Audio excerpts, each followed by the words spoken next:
Hello everyone! Kamusta po sa lahat? Happy Saturday! Kung makita nyo guys, nandito kami ngayon sa Piccadilly, dito sa may Salmia. Dumayo pa talaga kami guys mula pa sa napakalayo naming lugar. Last week kasi nakabili kami sa other shop nila na hindi siya discounted.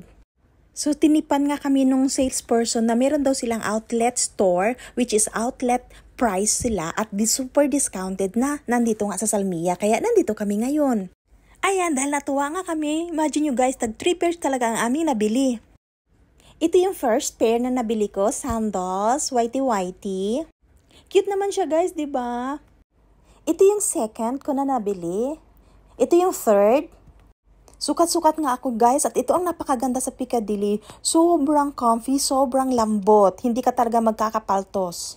Ang presyuhan niya guys, okay? Itong outlet price niya is 6KD lang, which is 1,000 pesos. Ang original price niya guys is 22KD, which is 3,960. Imagine nyo guys, napakamura, diba? Napakamura ng outlet price.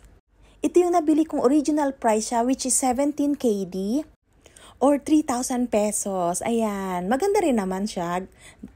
Pagkatapos nga namin mag-Piccadilly at magsusukat, nagutom, kaya ayan, nag-McDo kami. Breakfast pa lang kasi nga maaga kaming dumayo dito. After ng breakfast kasi nga napakainit pa rin dito sa Kuwait, so nag-sundae muna. Sarap talaga ng strawberry sundae guys, tara kain tayo, refreshing, pampalamig. So ayan lang guys, thank you for watching, keep safe, love love!